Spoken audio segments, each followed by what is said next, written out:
以前我们都是制空制海反登陆了哈，那现在不是了，现在呢已经要模拟共军登陆了，上来了哦。那我怎么办呢？我们就要考虑所谓叫做城市韧性，就是没关系给你打，但是我还是守住，就是城市韧性。你用灰色攻击就不是真正的战争攻击，用其他的方式，网络啊什么乱七八糟，我也可以维持我的韧性哦。所以呢，为了维持城市韧性，现在首次哦。因为以前演习的时候，你根本上不了路了，上了路还搞什么？你根本在海外，在滩头你就完蛋了，怎么会上路呢？不会啊，我们路上安全得很，对不对？但老美现在跟人讲说不可能啊，你守不住的。哦，我相信意思老美要我们这样，你守不住的，所以你现在演习的不是怎么守住，而是守不住你怎么办？那现在演的是守不住怎么办？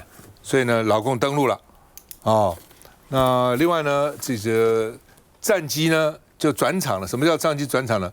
战机都躲到嘉山的这个机场里面来了，哦，然后呢，这个船也到这个四处去躲藏了啊。为什么他们说等到第一集以后我们再反攻啊？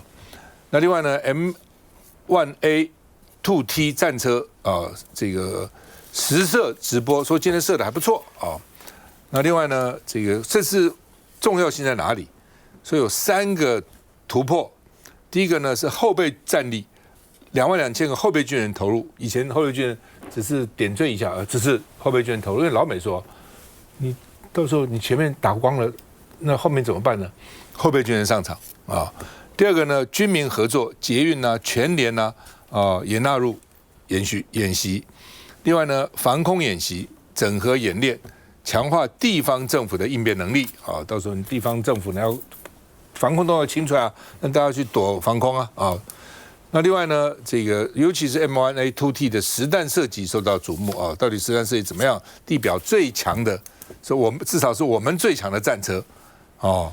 所以呢，最高时速可以到67公里，战车这很快的，那么大啊，那么笨重，还能时速最高跑到67公里，一般跑不到那么高了。上面可以有4个人哦，那有不同的武器啊。最大马力1500匹是很大的，我们有很多汽车马力只有80匹、100匹、150匹，它是1500匹，所以很大啊。然后呢，它的抗穿850公里的厚抗穿甲、抗穿炸弹打你的抗能力啊，抗穿透力了哈。那另外呢，它防护很强哦，机动性很快哦，指挥通讯力也很棒哦，所以呢说这是很厉害的。艾布兰 M1A2T 战车啊，赖清德呢说将来呢要搭配无人机，所以落实国家的战略目标，上面有无人机，下面有最强战车哦，那就没问题啦啊。那另外呢，第一次演习把中共2027年攻台设定为想定，因为老美天天讲嘛，2027年打你，2027年打你，所以我们就说好吧，那2027年来打要怎么办？那国台办呢说呢，摆那个都是不堪一击的花架子，啊，台独是绝路，统一挡不住，反正国台办的公式啊，他反正什么都是这样讲了啊。那另外呢，北中南大卖场避难也在演习啊，民间的卖场、全联啊等等卖场出来，他们躲到卖场里面去啊。那另外呢，内政部说要强化全社会的防卫韧性啊。我就在想到莫斯科的时候，你看那个地铁站好深哦。为什么那时候就怕被美国原子弹攻击，哦，所以呢非常深。那我们全联全联有多深呢？哦，全联太了不起，地下1层了不起了。很多全联根本在地面1层卖，也很少到地下去。哦，所以你说这样的防空避难演练，到底在实际上就假如说对方的炸弹、飞弹威力很强的时候，到底能够躲得什么东西？哦，也是大家关切的。我们看一下。轰天作响，我国接装的 M1A2T 战车7月10号首次展现实弹射击给国人看，就算标靶移动也 OK，4辆战车同步射击更是难不倒。总统前往亲自视察，但这实弹射击其实并非汉光41号演习科目，所以3军统帅的蔡总统并没有身着战斗服。不管是打击能力或者是机动性都非常的强大，无怪乎 M1A2T 战车会被誉为地表上战力最强的战车。车。总统在训练官兵天上的幻象战机不断飞，也显示空军持续执行汉光科目验证。今年的演习特别采取极限练兵的方式进行，也就是没有事先的范本，但是以大规模的实战化演练来进行。至于新接装的 M1A2T， 由车长、炮手驾驶和装填4人协力合作，火力更是强大。特别是152公里 M256型44倍镜滑膛炮，车长也有热血相依。模拟台湾遭受飞弹袭击，卖场内的各种情境，全联福利中心10号首度实施防空避难疏散演习。避难动线，请往这边。结合汉光41号演习，北中南各一门市同时进行，要强化城镇韧性，但这让想来买菜的邻居很不满意。你们就问2个男生，来佑成。当过兵都知道，就是这个时候演习总统来的时候，大家都是更加的辛苦，尤其现在在暑假，然后天气非常的热，所以先跟国军弟兄要说一声，真的辛苦了。为了要满足我们赖总统的这个什么保卫安全周还是什么国防安全院，反正总而言之，我认为这个演习大部分除了像赵大哥刚刚讲的给老美交代以外，更重要的是搭配了所谓的大罢免的时程啦。我个人认为还是这种氛围比较多一点。那第二个，我们台北市议会最近才刚去马祖这个前线看看我们的国军弟兄，坦白说，这些弟兄真的非常辛苦，尤其在离岛中的离岛，像是这种亮岛啊，其实过去历任总统都去过。国军弟兄真的需要的，可能不是总统这样子这个昙花一现这种来示导，真正的麻烦去看一下他们现在的装备、他们现在的人力、他们现在的备勤、他们现在的后援，以及他们现在的食物。我觉得这才是身为总统之资要去关心的啦。那第三一直在讲你那个演习没有办法去解决台湾真的尤其台北市地下人稠。我们平心而论，我们现在的学校，我们现在的公众场合，我们现在你我家里地下室贴那个黄色单子的所谓的防空避难室，你跟我到底有几个人有信心？如果真的防空警报响起，那真的能成为我们避难的所去。所以他就把脑筋动到了这些大卖场，可是我们不断的提出大卖场。不管在结构、后援、它的钢筋、它的设计、它的交通，从来不是用战备需求来做考量。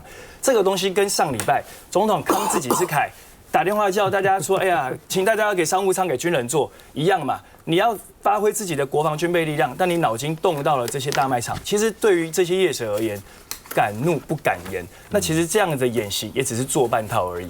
杨委员。我们看到民进党他们这几年的演戏从这个越来越注重所谓城镇战我是当宪兵的我们宪兵其实就是城镇战最后一个守卫。什么叫城镇战？是你前线全部军兵败了，最后我们要保卫老百姓、保卫总统的时候，最后一道防线。那现在把它整个进入城镇战的目的是什么？我还记得我小时候听到的国防战略思想是决战境外还陈水扁总统提出来，那时候觉得好安全把在台湾海峡把一切东西都解决，然后不会影响到老百姓的生命安全。那不知道为什么这几年突然之间决战境外这名词也不见了。慢慢推到直接变到城镇战了，所以我突然想到我记得这个1年多以前，我们来讨论这个火山布雷车有没有需要的时候，民进党说好需要我们把它布在这个所谓滩头上面，然后防止他们这个攻略。那时候还觉得说怎么会要攻到台湾本岛？现在发现原来老美跟我们讲的。那为什么会有这个战略思考转变？很简单嘛。进到城镇战之后，老美可以卖的所谓的武器不会有高机敏或高科技的军事武器了。他要卖给台湾也比较容易了。那个新一代的什么 F-35战机不用了，用不到，因为你们直接打城镇战。新一代的海军的军舰也用不到了，因为你们打城镇战。因为这个战略思考转到所谓城镇战之后，我们现在全部都要防卫这个事情。好，那即便要防卫也可以啊。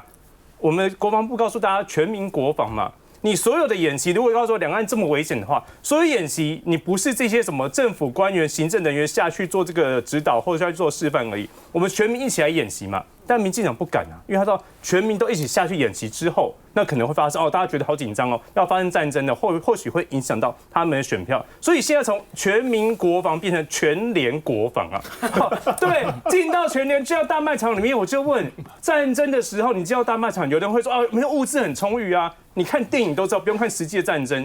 所有的物资在战争的时候，它绝对是被稀缺，它被抢得乱七八糟，里面会发生什么事情？你觉得你个军官拿几个枪可以控制住这些老百姓吗？更不要谈它整个房屋的结构以及地下室的结构，到底是一般的我们叫地下室，好比较这个阴凉幽暗这样子，还是真的是个防空避难是可以抵挡住飞机或炸弹的这样的攻击？目前不知道嘛，告诉大家有防空洞，然后防空避难室，就以为全民国防就直接落实在社会上。我觉得这种东西很假哈，因为我们小时候真的演习，就是在金门是真的有演习。我在念书的时候，我们真正的演习是全岛的大演习哦，是3天，然后不是这种一些人好像这边演戏这样子，我觉得这是演戏。这个演习就是我们会就是真的躲在地下室，我们都躲在地下室，然后我们有口粮，就军中的口粮，然后我们家有枪。就是受训嘛，我记得。对，那是后来比较大的时候，我小时候小学的时候有演习，那就我们每一户，因为那时候要求盖家家户都要防空洞，有地下室，然后我们是真的在地下室里头，然后就不会在1楼以上，就在地下室里头，然后我们有那个军中口粮都放在地下室，然后长辈呢就是大人啊哈，因为有发枪嘛，长辈要去外面，就是会有路上都没有人哦，不是像这样子就是演戏，路上都没有人，像如果真正要演习室，包括什么金融啊，像我们在这样。什么都没有的，就是说路上真的都没有人，然后都是空的，然后出去要口号啊，不是说你可以这样开到那里看，没有这种事情。然后那个有调包嘛，调包了哈，调包，然后那个长辈就是有分配任务的，就是那个枪嘛哈，然后带到哪里，然后家中也是有枪的，所以这个才是真正演戏，这个是叫演戏。这样来看非常的可笑，你知道，就是说演习，而且我们不是没有严重，它是几个小时是吧？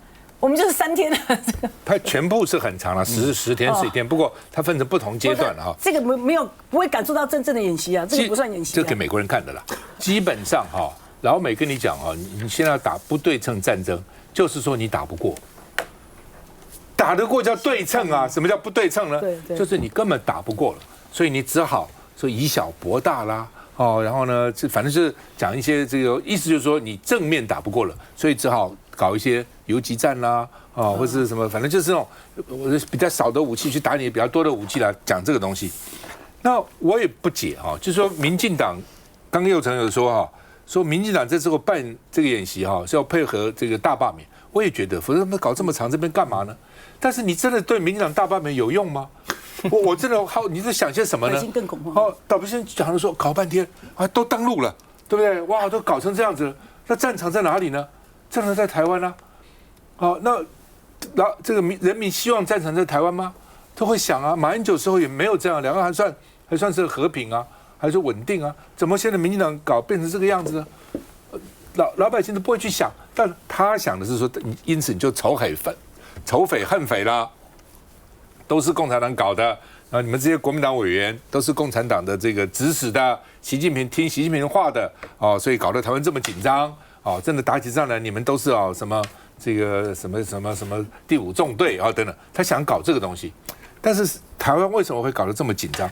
老百姓仔细去想想，所以我才讲说，你今天票投民进党，台湾变战场；票投大罢免，全民上战场，已经不是青年上战场了，因为只有青年上战场啊。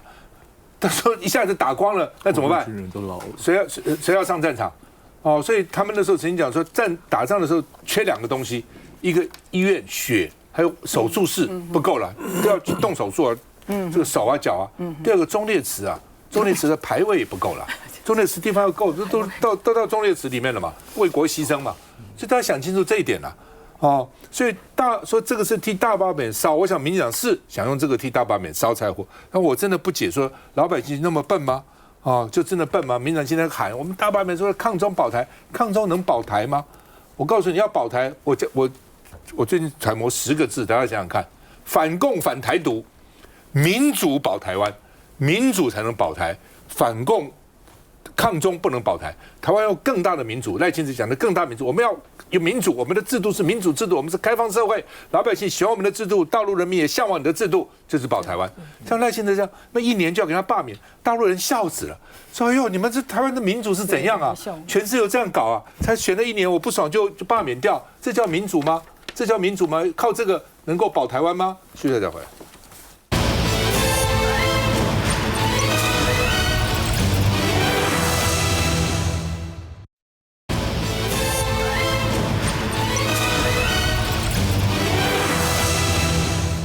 哎，台湾啊，原来号称2025非核家园要光电占20%绿电，就搞了个半天啊，现在才10%多出头，11%啊，也承认2025做不到，那现在就2026、2027再说啊，好吧？那你把核电也都停了，核电厂也都给你毁了，核市场的几乎等于是被你这个废弃不用了哈。那绿电有没有搞成？但是呢，现在绿电呢就是政治正确，没有人敢挡绿电，连环保说都可以不必做了，除了在湿地以外都可以不必做。但是你大片的山林的砍伐啦，海边呢搞那个一个一个那个风电真的很难看啊！漂亮的海一搞起那个来，真的是很不好看。那也就罢了。结果呢，这次台风，哇，从北到南，很多的这个光电厂都完蛋了，不是只有一个地方。之前我们讲大树，对不对？把那个这个砍了，山林砍了，然后呢，就媒体一报道说这个不准它开发了。现在屏东呢，这个光电，你看到没有，只上架子，那上面的光电板去哪里呢？大家就很担心光电板有没有冲到水里面、海里面去，那到时候鱼会不会吃了？那他们说没有，这个厂商说呢，说光电板在台风前我们就把它收起来了，所以呢，到底是怎样？收起来在哪里？给大家看一下，什么收的啊？经济部说呢，他跟屏东县政府立场一致，因为屏东县政府很气，是要罚6000块那另外呢，这个说光电板在台风来前就移除了，是真的吗？那所以呢，粉专就说这是经济部照片自己打脸从照片上来看那台风前移除到什么地方去那另外呢，这个系统公司说，你现在看的不是光电板，是走道板走道需要这样走道吗？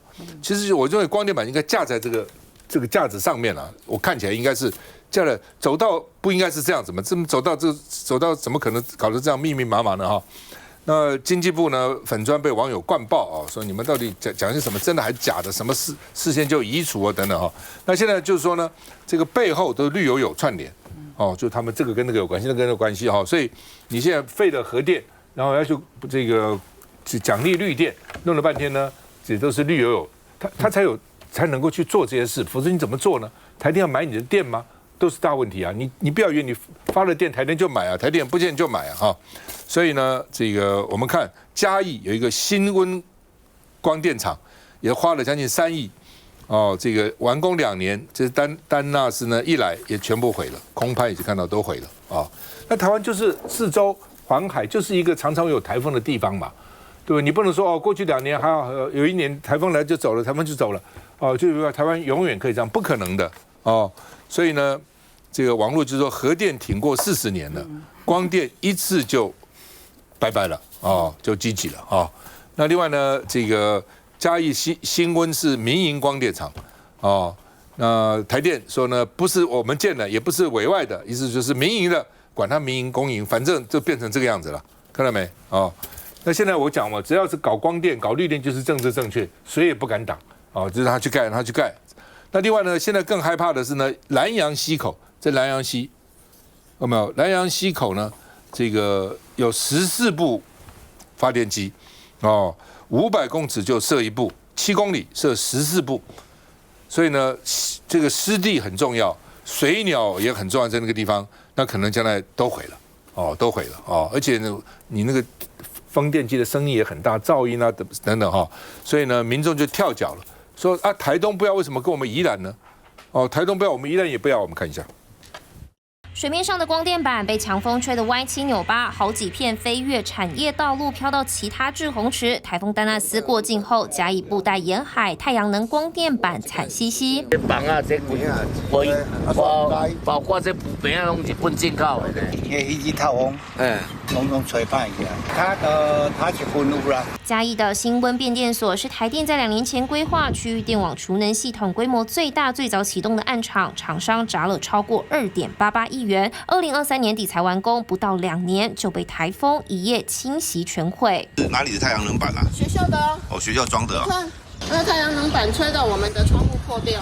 而台南北门三寮湾也有居民抱怨连连，门窗玻璃被吹落的光电板砸毁，车窗玻璃也坏了。还有民众目击台南学甲东阳国小操场满地都是碎裂的光电板，刚完工3个月就被强风骤雨摧毁。其实太阳能板约20公斤重，台电标榜寿命超过20年。而标检局曾在台南6甲做耐风测试，地面巨制型基本设计风速是每秒37.5公尺，但丹纳斯台风在当地最大阵风达15级，风速是每秒48.7 7公尺，根本无法承受强劲风力。那个最近又涨潮，你一涨潮，什么东西都会飘进来港内，造成很大的污染。监护出评啊，这个是应该是政府的政策问题吧。另外，在屏东佳冬沿海设置了太阳光电的大型黑色浮台，竟然一路飘到高雄林园的汕尾海域，就怕影响渔民，更会造成海洋污染。蓝轩。对，我觉得这个问题事实上可以连着刚才讲那么多话题一起谈哦，就是有关于这个能源的问题，事实上它有几个层次嘛。第一个国安的问题，第二个的话呢就是环境永续这个污染的问题，那第三个是有没有电的问题，就是供不供电对经济上面的一些贡献的问题。所以我们刚刚在讲到说那么多的一些什么城镇战啦，什么城市韧性啦，你光光讲过去这几天中南部，尤其南部地区停电停了4天。我看到那些余温家里面有余温的那些老阿公老阿伯，看了真的会想哭，你知道吗？他们就欲哭无泪，4天都没来了。你看到那个鱼肚子一个一个翻，一个一个翻，拼命捞，拼命捞。那年轻人回家去，觉得说，哎呀，可能有机会呢，可以再跟着爸爸把这个家业给继承下来，就是坐在竹筏上面捞那个鱼，捞都捞不完。你说我们有韧性吗？我们的城市要韧性，你不要讲了。现在世上最可能的打仗的方法，其实不是你打到我们家里面来，打到家里面来，基本上台湾已经没有了。你让只要做封锁就可以了。你封锁没电4天，因为风灾的关系没电4天就已经这个样子了。你去想，如果真的封锁的话，那台湾这个电撑得下去吗？我就觉得这是第一个所以我觉得到目前为止，我们政府永远都不愿意去面对说，你现在这样的一个所谓的绿色发电，尤其所谓的风力发电，你这些又还有这个天然气的发电，你只要战争，只要封锁一来，你说这个台风来，你或者说这个封锁来，台风来也没有太阳啊，没有太阳的话，那你这个什么光电也没有办法做啊。所以我觉得太多问题显现出来。这个第一个，在国安部分的话呢，我们能源现在基本上就已经很难看得住国安上面的需求。那第二个，刚才周先生特别提到是环保，我觉得一个风灾你会看到这个嘉义市的是在岸上的光电板到处飞到处跑，然后像雪滴子一样，这个多吓人啊！然后海面上的话呢，事实上是最近在做实验，我就不太懂，在这个屏东那个地方，你就屏东多少台风会经过？你不要讲说上台湾的，经过从巴士海峡经过这也很多啊，所以在那个地方那么大的风浪，那么多的西南气流，你适合放海上的光电板吗？光一次就已经搞得这样的稀里呼噜了。那现在政府说不是，这不是光电板，那不是光电板是什么呢？我觉得他也要告诉大家，而且不是光电板可以花1.3亿哦。光是一个海上浮板要花1.3亿，而且还做实验，可是只是个试验性质的一个海上光电板，这有道理吗？对于台湾来说的话呢，那么多的一些光电。这个山也光电，鱼也光电，农也光电，现在连海上也光电，而且在这个地方上真正经过评估过吗？需要花那么多的钱吗？更何况说这背后，实际上在过去那么多的陆上光电的时候，已经导致那么多的弊案丛生了。现在是怎么样？陆上已经捞不够了，需要去海上捞吗？你看那个旭东光是因为这样的一个案子提出来之后，它股价从30块飙到123块，4倍，对，飙4倍那么多所以这个部分难道背后没有任何人这个上下其手，有任何的图利，各个状况可能中饱私囊吗？监察院不用去这个注意吗？监察院现在都不知道在注意什么样的事情了。这个里头你不要讲还有没有门神呢？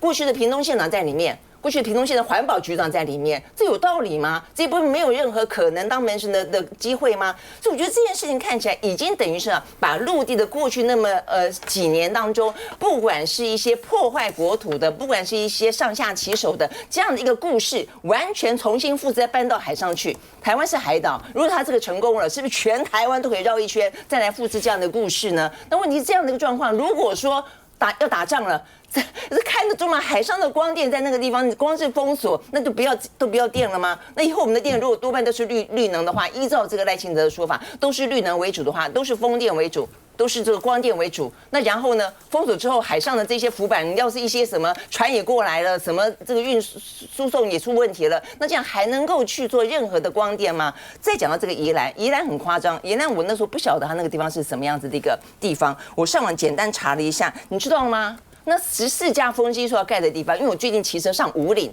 我就是从台北骑到宜兰，再从宜兰骑到这个武陵农场去。我看那宜兰真漂亮，我跟你真的很漂亮，尤其从海岸线，从这个南洋溪那边看到龟山岛。你就可以想象以后的龟山岛前面有14支风电吗？更何况这个地方他讲到的是，那个地方事实上出海口是一个非常有名的、非常重要的东北角的。